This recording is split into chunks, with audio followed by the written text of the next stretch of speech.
안녕하십니까 성도 여러분. 지난 한 주간 잘 지내셨습니까? 축복합니다. 사랑합니다. 아, 좋은 계절입니다. 이 풍성한 계절, 여러분의 삶에도 풍성함이 넘치기를 바랍니다. 오늘 저희들이 은혜 받을 말씀은 누가복음 24장의 말씀들입니다. 자, 오늘 이 24장의 말씀 중에서 이 말씀은 예수님께서 이제 부활하시고 나서 제자들을 만나는 그런 내용이 기록되어 있습니다. 자, 오늘은 이 말씀들을 중심으로 해서 하나님의 뜻을 헤아리는 그런 시간이 됐으면 좋겠습니다. 십자가에서 죽으신 예수님께서 3일 만에 부활하셨습니다. 부활하신 예수님은 바로 하늘로 올라가지 않으시고 40일을 지상에 계셨습니다. 부활하신 예수님이 이 세상에 머무신 40일, 이 어떤 의미를 갖고 있을까요? 예수님은 금식하실 때도 40일을 금식하셨습니다. 그리고 이스라엘 백성들이 애굽에서 나와서 40년 동안 광야 생활을 했습니다. 그리고는 마침내 가나안 땅에 들어가게 된 것이죠. 자, 이 40일 그리고 이 40년, 이 40이라는 숫자는 고난을 의미하는 것입니다. 그러니까는 고난의 땅, 고난의 시간을 의미하는 것이죠. 이 40일 동안 머물면서 예수님은 5차례 제자들을 만났습니다. 이 5차례 만남, 이것이 주는 가르침과 뜻이 무엇인지, 또 이것을 통해 주시는 하나님의 은혜를 받고자 합니다. 자, 첫 번째 나타나심은 13절 말씀입니다.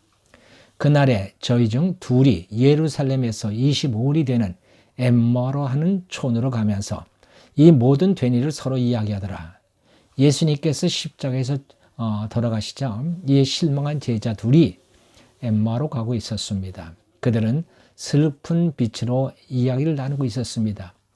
그런데 그들 가운데 예수님이 끼어들었습니다. 예수님이 무슨 일이냐고 묻습니다. 그러니까 그들이 대답하기를 나사렛 예수의 일이니 우리는 이 사람이 이스라엘을 구속할 자로 바랐는데 십자가에 못 박혔다. 이렇게 대답을 합니다. 그들은 실망과 의욕으로 가득 차 있었습니다.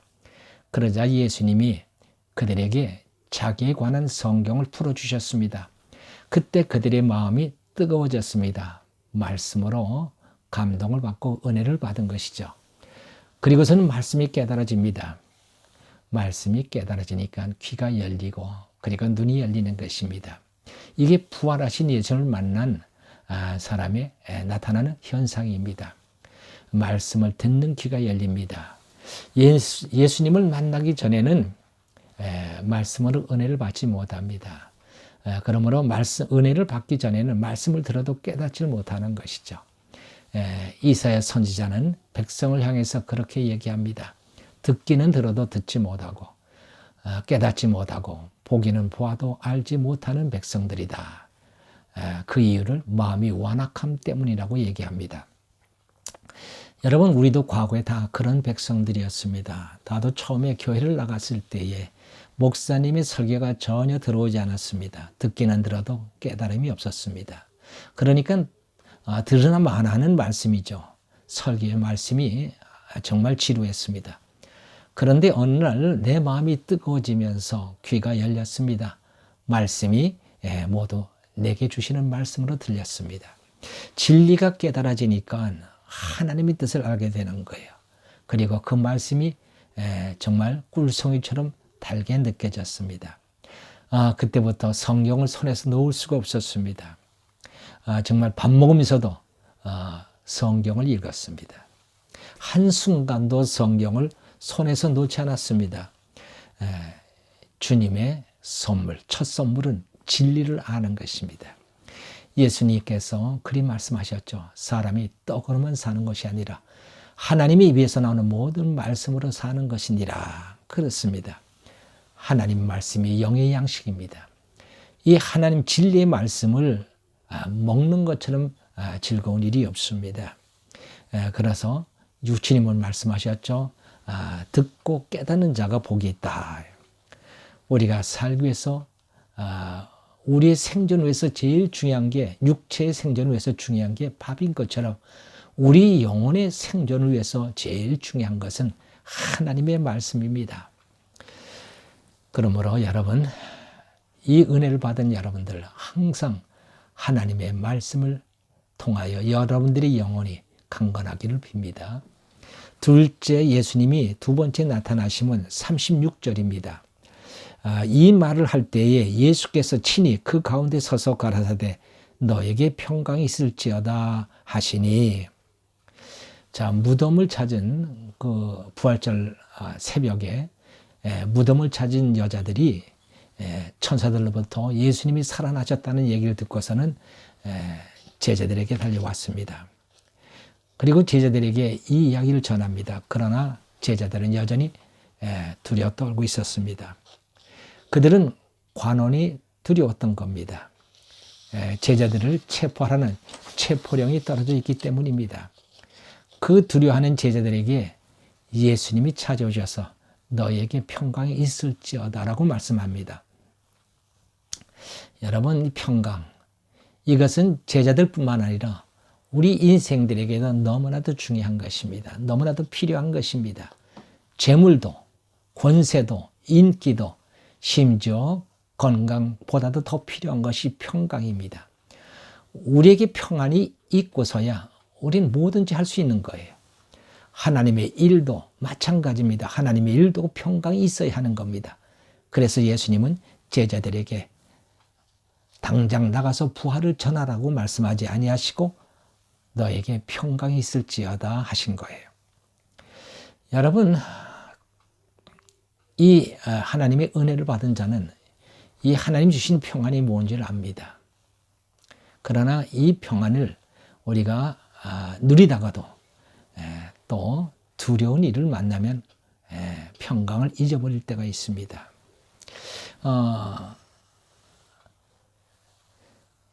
일이 내 생각대로 안 풀리면 불안해집니다. 또 장사하는 사람은 장사가 잘 안 되면 근심, 염려에 빠지게 됩니다. 저도 지금 또 생생하게 기억나는 일이 있습니다. 우리 큰아이가 대학교에 합격을 했는데 등록금이 없었습니다. 마감 일자는 다가왔는데 등록금을 마련할 길은 없고, 그러니 아들이 대학을 못 가게 된다고 생각하니 너무나도 답답할 뿐만 아니라 불안했습니다. 그때 주님께서 저를 찾아오셔서 평안을 주셨습니다. 그리고 그 문제도 하나님이 해결해 주셨어요. 여러분, 평안을 누리는 여러분들 되시기를 주의 이름으로 축원합니다. 세 번째 나타나심은 39절에 있습니다. 내 손과 발을 보고 나인 줄 알라. 또 나를 만져보라. 부활하신 예수님이 제자들에게 나타나셨을 때 그때 도마는 그 자리에 없었습니다. 다른 제자들이 도마에게 얘기합니다. 예수님 부활하셨다고 얘기합니다. 그러자 도마는 믿지 못하겠다고 합니다. 내가 예수님의 손바닥을 만져보고 내가 예수님의 옆구리 창자국을 만져보지 않고는 내가 믿지 못하겠다고 얘기합니다. 그런 제자 도마에게 예수님이 나타나셨습니다.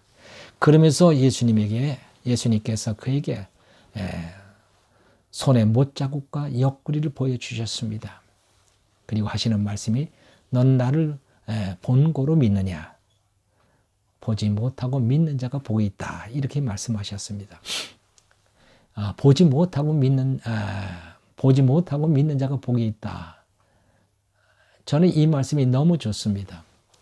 그리고 우리를 두고 하시는 말씀입니다. 우리는 부활하신 예수님의 손 못자국과 창자국을 우리 보지 못했습니다. 그러나 우리 예수님 부활하신 것을 저는 믿습니다. 그러므로 우리는 복이 있는 사람입니다. 우리처럼 복 있는 사람이 누가 있을까요?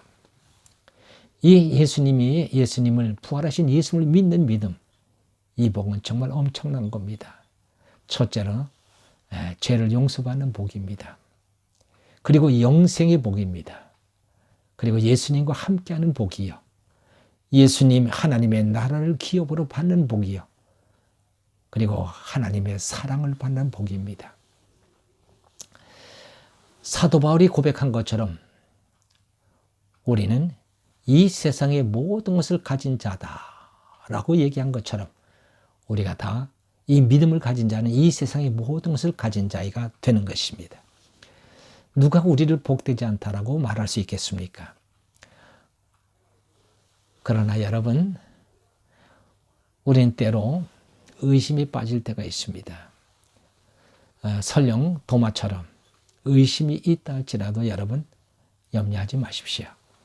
의심 많은 도마를 찾아오신 주님께서 우리를 찾아오셔서 우리의 믿음을 회복시켜 주실 것이기 때문입니다. 주님은 우리를 알아요. 도마처럼 우리가 얼마나 의심을 잘하는 그러한 존재인지를 우리 주님 아십니다. 그래서 우리에게 기도가 필요한 겁니다. 또 기도를 통해서 또다시 살아계신 하나님을 체험하고 믿음을 더해가는 것입니다. 네 번째 나타나심은 42절 말씀입니다. 갈릴리에서 고기잡이 하던 제자들에게 예수님이 나타나셨습니다. 그리고 잡은 물고기를 반찬으로 해서 제자들과 함께 조반을 드셨습니다. 그리고 시몬 베드로에게 이렇게 말씀합니다. 요한의 아들 시몬아, 네가 이 사람들보다 더 나를 사랑하느냐? 그러니까 시몬 베드로가 대답을 합니다. 주여, 내가 주를 사랑하는 줄 주께 사시나이다. 그러니까 또 예수님이 이렇게 말씀합니다. 내 양을 먹이라, 내 양을 치라, 내 어린 양을 먹이라고 말씀합니다.